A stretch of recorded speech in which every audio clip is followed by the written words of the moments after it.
নমস্কার বন্ধুরা, আমি খুশি। কেমন আছো তোমরা সবাই? আশা করছি সবাই সুস্থ আছো এবং ভালোই আছো। আমিও বেশ আছি। আমার আর জ্বর টরও নেই, আর গা হাত পা ব্যথাও নেই। তো যাই হোক, আজকে শরীর একদমই ভালো আছে। তো উঠেছি কিন্তু খুব সকালবেলাতেই। তো ঘুম থেকে উঠেই আগেই দেখছি মেঘলা হয়ে রয়েছে। তো আর বাইরে বেরিয়ে দেখলাম যে বোধহয় সব ভোরবেলার দিকে এক পশলা বৃষ্টি হয়ে গেছে। ওই উঠোন টুটনগুলো সব ভেজা রয়েছে। তো এখনও মেঘলা হয়ে রয়েছে, পরে আবারও হয়তো বৃষ্টি আসবে। আর এইদিকে দেখো, আমি সকাল সকাল ঘুম থেকে উঠেই জামা কাপড় ছেড়ে নিয়ে তারপরে কিন্তু ফুল তুলতে চলে এলাম, কারণ আজকে মহাদেবের পুজো আছে, শ্রাবণ মাসের প্রথম সোমবার। তো যাই হোক, ওই কারণেই আমার গাছে বাড়িতেই সব ফুল লাগানো, আকন্দ, তারপরে ধুতরা, এই ফুলগুলো সবই লাগানো আছে। তো ফুলের গাছগুলোতে থেকে না রোজই প্রায় ফুল নিয়ে যায়। যারা হাঁটতে আসে না কি জানি না, তারাই নিয়ে চলে যায়। তো ওই জন্য আমি খুব সকাল সকাল উঠেছি, উঠেই ফুলগুলো তুলে নিয়েছি জামা কাপড় ছেড়ে। তো তারপরে দেখো, ঘরের আশিপাশি বাইরের আশিপাশিগুলো সেরে নিয়ে এসে বাসন কোসন মাজা এগুলো করে নিয়ে এসে তারপরে দেখো ঘরে চলে এলাম। অনেক দিন ধরে ভাবছি যে এই টিভির এই ক্যাবিনেটটা মুছবো, কিন্তু হয় না। এই সেট টপ বক্স রাখার জন্য একটা ছোট্ট মতো ওই কলকাতা থেকে এনেছিল, এটাকে কি বলে, যাই হোক, ওইটার মধ্যে সেট টপ বক্সটা রাখে, ওটা না ভেঙে গেছে। তো ছেলে এত সুন্দর করে লাগিয়েছে, তা আমার একটা তার দিয়ে একদম দুই খণ্ড হয়ে গিয়েছিল। তো ওটাকে লাগিয়ে দিয়েছে, তারপর ওটার মধ্যে রাখা হয়। আর এই পেছন দিকটা না পিঁপড়ে মাঝে মাঝেই দেখি বাসা করে, ওর মধ্যে থেকে মাটি মাটি বেরোয়। তো যার জন্য আমি মাঝে মাঝে এটা পরিষ্কার করে দিই। আর এইদিকে দেখো, ওই বোর্ডটা সেদিন আমি সব বোর্ডগুলো পরিষ্কার করেছি, কিন্তু এই টিভির বোর্ডটা পরিষ্কার করা হয়নি, মোছা হয়নি আর কি। আর এই তারগুলো এলোমেলো হয়েছিল টিভির। তো সেই জন্য আমি কি করেছি, এই তারগুলো একটা সুন্দর করে সব কিছু মুছে, বোর্ডটা মুছে, তারপরে তারগুলো মুছে, তারপরে এই গার্ডার দিয়ে সুন্দর করে এক্সট্রা তারগুলো গার্ডার দিয়ে আমি পেঁচিয়ে রেখে তারপরে সেট টপ বক্সের পেছন দিকে রেখেছি। সেট টপ বক্সটা কিন্তু ঢেকে রাখা হয়, তাও যে এত নোংরা পড়ে জানি না। আর ওই পিঁপড়ে তার মধ্যে ওই কীর্তি করে, কতগুলো মাটি করে রাখে পেছনেই। এই বোর্ডটার পেছন দিকে একটা এক্সট্রা বোর্ড করা হয়েছিল, কিন্তু ওটা কোনো কাজে লাগেনি, ওটাকে বন্ধও করেনি। হয়তো তার জন্য ওইখান থেকে হয়তো পিঁপড়েগুলো বর্ষার সময় বেশি হয়। এই পিঁপড়েগুলো এসে ওর মধ্যে মাটি কী করে, পিঁপড়ের ডিম এগুলো করে আর কি। যাই হোক, আমি পরিষ্কার করে নিলাম। আর এদিকে টিভির ওপরের পার্টটা আমি কিন্তু কদিন আগেই পরিষ্কার করেছি, সেই জন্য টিভিটা আর কি আমি কলিং দিয়ে আর পরিষ্কার আজকে আর করলাম না। তো এই টিভিটা কিন্তু আমাদের অনেক দিনকার আগের, ওই ছেলে বায়না করে ওর বাবার থেকে টিভিটা কিনেছিল। তো এটা কিন্তু ওই স্যামসাংয়ের স্মার্ট টিভি। তো এইবার ওই মাঝে প্রায় 1-2 মাস আগে এই টিভিটা না দুই দিকে না নীল নীল হয়ে গিয়েছিল। তো প্রায় 5-7 দিনেরও বেশি, 1 সপ্তাহ এরকম চলেছিল। তো টিভির লোকদের খবর দেওয়া হয়েছিল, স্যামসাংয়ের কোম্পানিতে দেওয়া হয়নি যদিও, ওই আমাদের কেবিলের ওই কাজ করে সব আছে না, ওই মেশিন টেশিন ঠিক করে আর কি, ওইখানেই একটা টিভির লোক আছে, ওনাকে খবর দেওয়া হয়েছিল। তো উনি বাড়ি এসে বলছেন খারাপ হয়ে গেছে, টিভি আর চলবে না। তো তারপরেও দেখছি কত দিন ধরে চলছে টিভিটা, এখনও চলছে, আর নীল দাগগুলোও নেই, সরাসরি চলে গেছে। আর এই দেখো কীভাবে কেটে ফেটে গিয়েছিলো, এই যে ছেলে ঠিক করেছে, দেখাই যাচ্ছে। আর আমরা তো ভাবছি যে শখ করে এই টিভিটা কেনা হলো, তো মিস্ত্রি তো এসেই বলছেন যে না, এইভাবে হতেই দুই দিকে নীল হতে সবটা নীল হয়ে যাবে, আর টিভি চলবেও না। এই যা এইটা ঠিক করতে যা টাকা লাগবে, তার থেকে নতুন টিভি কেনা অনেক ভালো। তো ভাবলাম যা, কি আর হবে, কিচ্ছু করার নেই। এত বড় একটা টিভি কেনা হয়েছিল শুধু ওই ছেলের জন্য। ছেলেকে তখনই বলেছিল ছোটো টিভি কেন, একটা ছোটো টিভি কেন, ও কিছুতেই কিনবে না, ওই বড়োটাই কিনবে। তো যাই হোক, এখন তো আমাদের মনটা খারাপ হয়ে গেছিলো শুনেই। তো দেখলাম ওই মিস্ত্রি বলে যাওয়ারও 2-3 দিন পর থেকে আস্তে আস্তে ঠিক হয়ে গেল। বোধহয় মাঝে না টিভি একদম চালানো হয়নি, যার জন্য এই অবস্থা।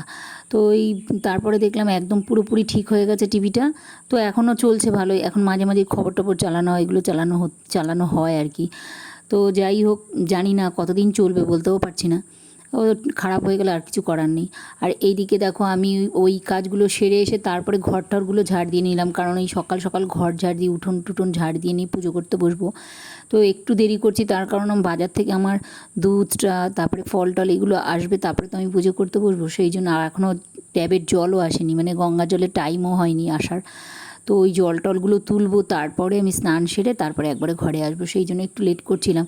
আর এইদিকে আমি ঘর টরগুলো সুন্দর করে ঝাড়ও দিয়ে নিলাম, আর ঝাড় দিয়ে তারপরে মুছেও নিলাম। আর এদিক দিয়ে গাছ থেকে দেখো দুটো পেঁপে পেকেছিল, ওই পেঁপে দুটোও পেরে নিলাম। আর তারপরে জল তুলে স্নান টান সেরে ঘরে চলে এলাম। তো ঘরে এসে আমি শ্যাম্পু করেও নিয়েছি। ঘরে এসে দেখো আমি ফুল তুলে নিয়েছিলাম সকালবেলা, বললাম না অনেক ফুল তুলেছি, আকন্দ তুলেছি, ধুতরা তুলেছি, আকন্দ ফুলের মালা করব বলে এই আকন্দ ফুলগুলো তুলেছি, আবার নীলকণ্ঠও তুলেছি। তো নীলকণ্ঠ ফুলেরও একটা মালা করব। তো আমি মানে এই শ্রাবণ মাসটা ধরেই প্রত্যেক সোমবারই ঠাকুরকে পুজো করি, তবে প্রথম সোমবার আর একদম শেষ সোমবারটাই আমি খুব ভালো করে আর কি সময় দিয়ে তারপরে পুজো করি। সব সময় তো সময় অনেকটা দিতে পারি না, যাই হোক বাড়িতে এত কাজ থাকে, যদিও ঠাকুরকে পুজো করার জন্য সময় করেই নিতে হয়, কাজ থাকলেও তার মাঝেই করতে হয়। আর এদিকে দেখো আমি আকন্দ ফুলগুলো খুব সুন্দর করে ছাড়িয়ে নিচ্ছিলাম, নিয়ে তারপরে একসঙ্গে সব ছাড়িয়ে একটা তামার পাত্রে নিয়ে নিয়েছিলাম, নিয়ে তারপরে ওইটাকে মালা গেঁথেছি, একটা একটা করে সুন্দর করে দিয়ে মালা। আমি এভাবে মালা গেঁথেই তারপরে সবসময় পুজো করি। মন্দিরে গেলেও আমি বাড়ি থেকে মালা গেঁথেই নিয়ে যাই, কারণ আকন্দ ফুল আমার এই পাশের বাড়িতে একটা আকন্দ ফুলের, আমাদের বাড়িতে তো গাছটা ছোট্ট, আর আমার পাশের বাড়িতে একটা আকন্দ ফুলের গাছ আছে খুব বড়, ওটায় অনেক ফুল হয়। তো ওখানে থেকে এনে তারপরে আমি মালা গেঁথে তারপরে মন্দিরে যাই। আর এই বাড়িতে তো দেই, আমি প্রত্যেক সোমবারেতেই দিই, মানে অন্যান্য সময় না দিতে পারলেও শ্রাবণ মাসে আমি দিই, শিবরাত্রিতে দিই।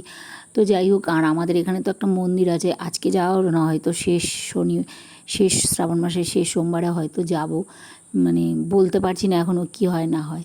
তো দেখো আমি মালা গেঁথে নিলাম, প্রথমে আকন্দ ফুলের মালাটা গেঁথে নিলাম, তারপরে নীলকণ্ঠ ফুলের মালাটা গেঁথে নিলাম। নীলকণ্ঠ ফুলের মালাটা না মানে আগে কখনো গাঁথিনি আমি, তো ঠিক করে গাঁথতে পারিনি, যে এইরকম পেরেছি সেরকমই গেঁথেছি, তো ওইভাবেই গেঁথে রেখে দিলাম আর কি, তো ঠাকুরকে পরাবো বলে। আর এই দিকে দেখো আমি ঠাকুরকে নামিয়ে নিয়েছি, নামিয়ে সব কিছু জোগাড় করে নিয়েছি। মহাদেবের আজকে অভিষেক হবে, সেই জন্য মহাদেবকে স্নান করানো হবে। অন্যদিন তো দুধ গঙ্গা জল দিয়েই শুধু স্নান করানো হয় অন্যান্য সোমবার করে। তো আজ কিন্তু মহাদেবকে আমি প্রথমেই ঘি মাখিয়ে নিলাম খুব ভালো করে। তো শুধু মহাদেবকেই কিন্তু ঘি মাখানো হয়নি, পাশে কিন্তু নন্দী আছেন, নন্দীকেও ঘি মাখানো হয়েছে।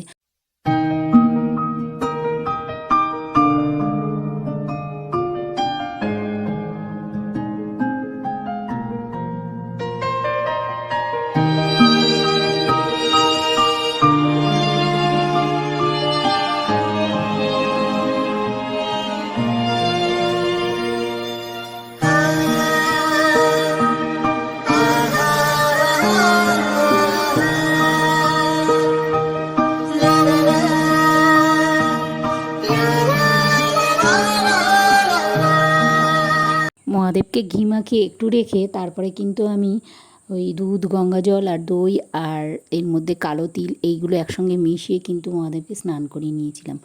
তো ওইটা দিয়ে স্নান করানোর পরে কিন্তু আমি শুধু জল দিয়ে আবার স্নান করে নিয়েছিলাম, কারণ তো তাই করতে হয়, তা না হলে দুধ গঙ্গা জল ঘি এগুলো তো সব মানে ঠাকুরকে স্নান করানোর পরে কেমন হয়ে যায়, তো সেই জন্য আবার শুধু জল দিয়ে পরিষ্কার করে তারপরে মুছে নিয়ে এবার তারপরে ঠাকুরকে সাজিয়ে নিয়েছিলাম।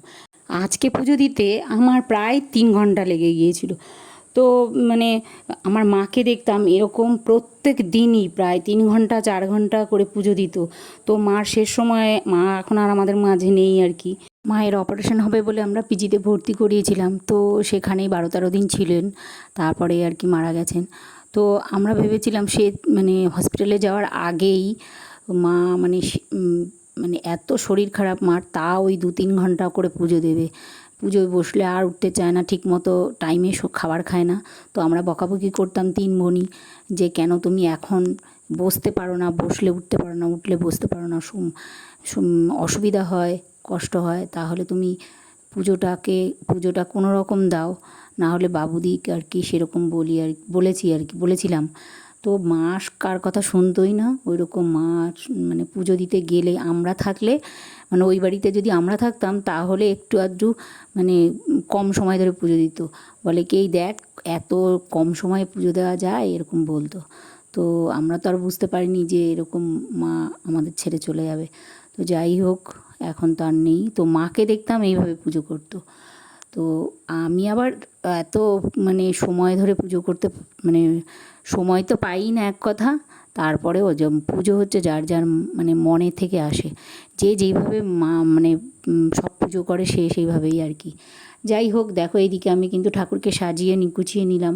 প্রথমে কিন্তু আকন্দের মালা পরিয়ে নিলাম, তো আর 5 রকম ফল দিয়ে সাজিয়ে গুছিয়ে নিলাম। আর তারপরে দেখো বেলপাতাগুলোকে, এখন তো নতুন বেলপাতা হয়েছে গাছে, প্রত্যেকটা গাছে। আমাদের বাড়িতে বেল গাছ অনেক আগে ছিল, এখন আর কিন্তু বেল গাছটা নেই।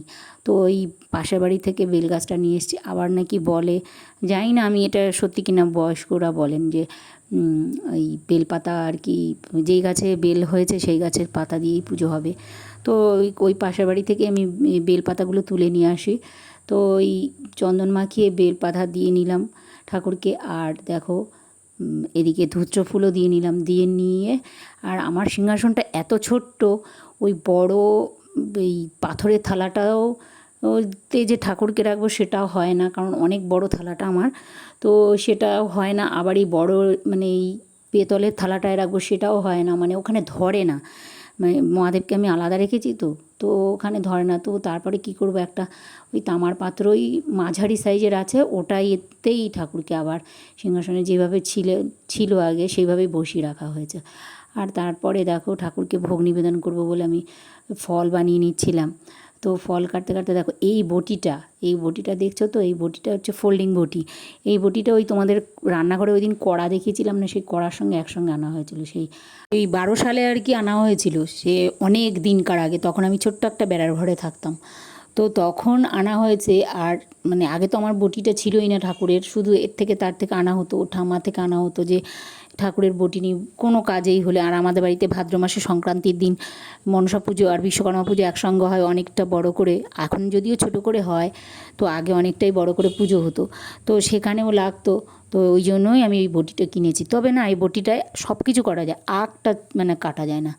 আঁকটা আমাকে সেই দা দিয়ে আগে ওর বাবাকে ছুলে দিতে হয়, তারপরে। আর কিন্তু নারকেলটা ছুলতে মানে নারকেল কোড়ানোই আছে সঙ্গে। নারকেল ঠাকুরের যখন নাড়ু করা হয় না ঠাকুরের জন্য, তখন এই বটিটা দিয়েই কোড়ানি দিয়েই সুন্দর করে কোড়ানো যায়। এত ধারণা কোড়ানিটায়, সে ধারণার বাইরে। তো ওই জন্যই আমি এই বটিটাই নিলাম, আর বাড়িতেও সবার পছন্দ হয়েছে। এইদিকে দেখো ঠাকুরকে আমি সাজিয়ে গুছিয়ে ঠাকুরের মানে সিংহাসনে তুলে দিয়েছি। মহাদেবকে তো আলাদাই আমি রাখি। তো আর এদিকে ভোগ নিবেদন করে নিয়ে তারপরে আরতি করে নিয়ে পুজো শেষ করলাম। তো পুজো শেষ করেই দেখো আমি স্নান সেরে এসে যেই এক গাদা জামা কাপড় ছিল সেইগুলো সব ছাদে মেলে দিয়ে আসলাম, কারণ দফায় দফায় বৃষ্টি হচ্ছে। তো যাই হোক, ভেজা, তাই জন্য ওপরেই দিয়ে আসলাম, আর আগের দিনেরগুলো আর দিয়ে আসিনি। তো আর রান্নাবান্না তো তেমন কিছু করিনি, আমি রয়েছি উপোস। আর ওই কোনো রকম নিরামিষ রান্না হয়েছে। তো ওই ভেন্ডি ভাজা আর উচ্ছে আলু ভাজা আর ডাল, আর একটা যেন কী করেছিলাম, যে কুমড়ো আলুর তরকারি দিয়ে বাদাম দিয়ে। তো যাই হোক, আজকের ব্লগটা আর বাড়ালাম না। কেমন হয়েছে আজকের ব্লগটা কমেন্টে জানাতে ভুলো না কিন্তু। গুড নাইট বন্ধুরা।